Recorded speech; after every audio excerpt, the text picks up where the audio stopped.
Karen's father is quite wealthy, isn't he? Yes, when he passes, Karen's set to inherit a significant fortune. I reckon it could be around 100 million. Incredible. I can hardly wait. Once that happens, I'm hoping Karen might whisk me away on a luxurious vacation. Sounds delightful. Maybe I'll put in a request for a new car. James, what about you? Well, I've had my eye on a top-of-the-line gaming rig for ages. I wonder if I could subtly suggest it to her. Their conversation bubbled with excitement, oblivious to the solemn expression on my face just outside the door. I clutched my purse tightly. My name is Karen, and I first met my husband James at a bustling social club for professionals. Our shared interests sparked an instant connection, and we've been happily enjoying life together ever since. One day, my routine was disrupted by an unexpected call from my mother. Karen, your father has collapsed. What? My father, known for his jovial spirit and love for dad jokes, was the picture of health. He ran his own company with ease, making the idea of his collapse incomprehensible. Concerned for my father, I immediately left home and caught the next train to the hospital my mother had mentioned. My father was truly a gentle soul. Despite his busy schedule, he always made time for my brother and me, lifting us onto his shoulders and playing with us. I vividly recall his tears of joy as I read a letter to my parents at my wedding to James. The memory was etched in my mind. The thought of such a man falling ill was heart-wrenching. Refusing to accept the news, I hurried to the hospital where my mother sat by my father's side. As soon as I entered, my mother turned to me. Mom, how's Dad? Is he okay? Karen, please let's stay calm and I'll explain. Facing my father lying on the bed, his eyes closed, my mother detailed his condition. He had collapsed suddenly at work, prompting an urgent trip to the hospital. Despite numerous tests, no clear cause for his illness emerged. Further examinations might yield answers, but they also posed risks to his already fragile state. Consequently, my mother had opted to halt the tests. It appears your father may experience paralysis on the left side of his body. So, he'll need ongoing care. Yes, that's correct. Despite the weight of the news, my mother maintained a composed demeanor as she spoke. My mother had already resigned herself to caring for my dad. Contemplating this, I sensed my mother's resilience, yet I was also consumed by sadness at the prospect of my father's changed state. Struggling to contain my emotions, my brother burst into the room. How's Dad? He asked, breathless. My mother repeated the details of my father's condition to him as she had to me. Mom, you can't do this alone. I'm nearby. I'll come help. Thank you, but you need to prioritize your own life. You have your own family now. My brother, understanding, nodded. I understand. My brother had married years before I did and now has a 4-year-old daughter. The one with more flexibility in their schedule is me, the one without children. However, it would still take me an hour by train to reach our childhood home. I might be distant and it could take some time, but I won't leave all of this burden on you and Mom. If there's any change with Dad, don't hesitate to inform me. Agreed, but Karen, did you inform John before coming here? I suddenly realized I'd left home in a hurry without informing John. Seeing my expression, my brother added, be sure to reach out to him. He must be anxious. Leaving the hospital room swiftly, I found a quiet spot to call John. As soon as he answered, he asked, Karen, where are you? I'd been worried sick. Hearing John's voice offered some comfort, yet tears welled up as I explained that my father had collapsed and would require care. Your lively dad. John's shock was palpable, yet his gentle words offered solace. Grateful for marrying him, I informed him on my return home. His gentle response was, I'll prepare dinner. Take care on your way back. With my father set to spend the night in the hospital, and my mother and brother returning home, I opted to head back as well. Arriving home, I found John had prepared my favorite meal. It must have been rough. Have something you love to lift your spirits, he said, pulling out a chair for me. His kindness moved me to tears. While John typically remains composed, his warmth during my lowest moments always touches me deeply. Thanking him for his support, I retired to bed early that evening. The following morning, feeling a bit more composed, I approached John with the idea of assisting in my father's care occasionally. He readily agreed. It turned out that John had already informed his parents about my father's condition, and they offered their assistance with household chores during my absences. I was pleasantly surprised by the full support extended by John's family. When I called to express my gratitude, John's mother chuckled and reassured me, "Your father is like family to us. Don't worry about a thing." John's parents, much like him, typically exude composure. Their arrival at our home with smiles and offers of help with chores left me momentarily stunned, a gesture of familial warmth I hadn't experienced before my marriage. Initially, I had perceived my in-laws as somewhat distant, but perhaps I had misunderstood. I made sure to express my heartfelt gratitude to James and my in-laws for their unwavering support in caring for my father. Once a lively conversationalist, my father's ability to speak fluently was hindered by the paralysis on his left side. Yet there was a glimmer of hope in his right-handedness. Using a whiteboard, he conveyed his needs and shared his signature dad jokes through crude drawings and written messages, lifting our spirits despite his near-constant confinement to bed. While my brother offered assistance, it was predominantly my sister-in-law who took on the caregiving role.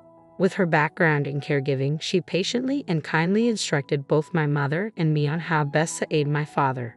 My father, my mother, and I harbored concerns that my sister-in-law might balk at caring for my father, who wasn't related by blood. However, to our relief, she welcomed the responsibility with open arms. Her cheerful declaration, "Your father has brought me so much joy. Now it's my turn to bring him happiness," illuminated her kind nature, reaffirming my belief that my brother had chosen a remarkable partner. While my brother may have found an exceptional spouse, I found solace in knowing that my own spouse was equally supportive. My entire in-law family rallied behind me in my caregiving efforts, always inquiring about my father's well-being whenever I visited to assist him. Their genuine concern never failed to touch my heart. Yet I couldn't shake the feeling that perhaps I had misjudged them. One day, as I left home to tend to my father, I realized I had forgotten my wallet upon reaching the station. Frustrated with my own absent-mindedness, I returned home. On days when I went to care for my father, my in-laws would often lend a hand with household chores, so I anticipated they might find my blunder amusing. As I re-entered the house to retrieve my wallet, I overheard a conversation between James and my in-laws in the living room. "Are we certain Karen's father isn't about to kick the bucket? I'm tired of this waiting game." "Huh?" Pausing mid-step, I questioned whether my ears deceived me. Leaning closer to the living room door, I caught their conversation with clarity. "Speaking of which, how much does Karen stand to inherit once her father bites the dust? We've been playing nice, but it only makes sense if we're getting a hefty chunk. Her old man's loaded, you know. When he croaks, she's set to rake in a fortune. I bet it's over 100 mil, right? Geez, that's insane. I'm counting down the days.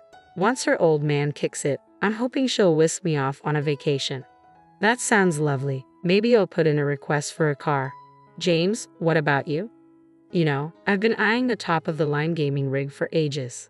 I'm wondering if I can drop a hint for Karen to get me one." Their conversation bubbled with excitement, unaware of the storm raging behind the door. I clutched my wallet tightly, channeling all my emotions into that grip. Anger, frustration, and sadness churned within me, a turbulent whirlpool of thoughts and feelings. Careful not to disturb James and his family in the living room, I slipped out of the house, my mind still reeling. Their sudden kindness felt suspicious, tinged with the scent of greed. My father's inheritance loomed large, a tempting prize for those with less than honorable intentions. But I couldn't bear to entertain the notion that my in-laws were eagerly awaiting his demise.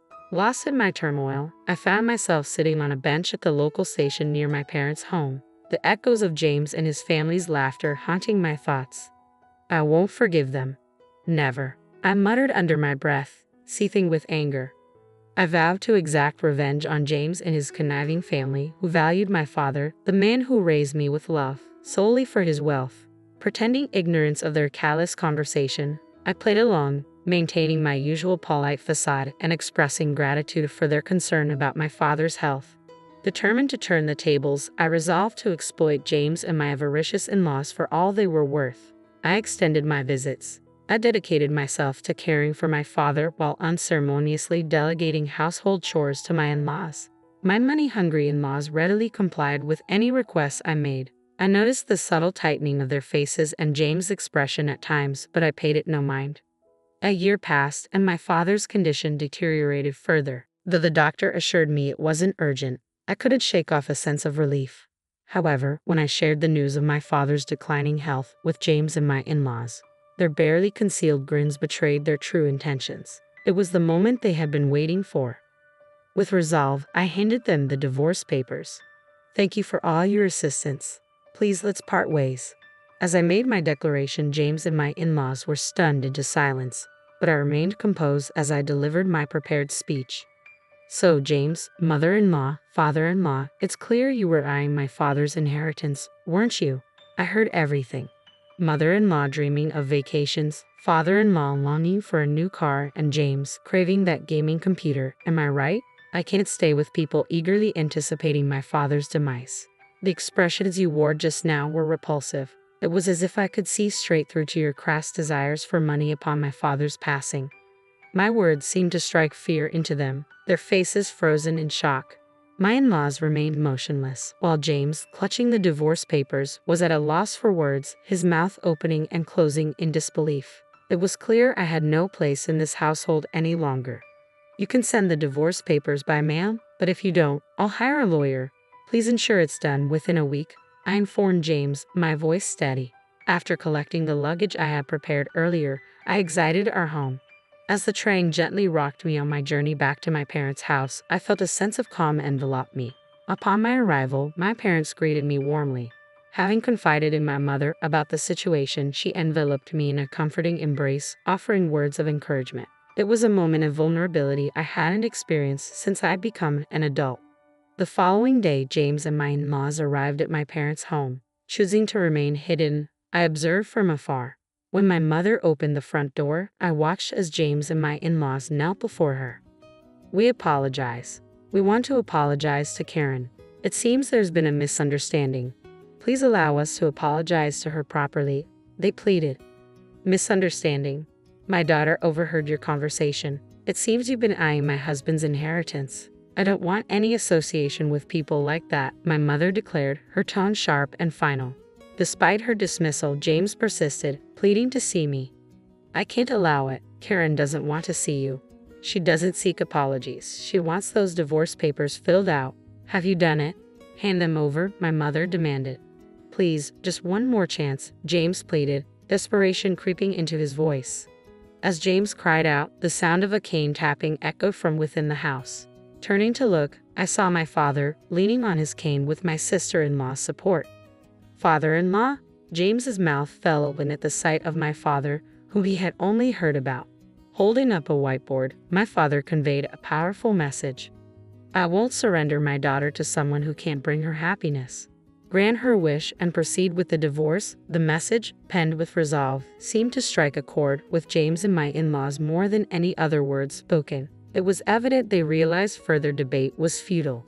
Slowly, James rose to his feet, followed by my in-laws. I've completed the divorce papers. Here they are, James announced, handing the documents to my mother. He assured her he would inform me once he had filed them with the city hall. With that, my mother bid them farewell. Emerging from my hiding place, I expressed my gratitude. Thank you, Mom and Dad. My mother responded with a gentle smile, while my father let out a hearty laugh and wrote a message on the whiteboard. A father's duty is to protect his daughter until the end.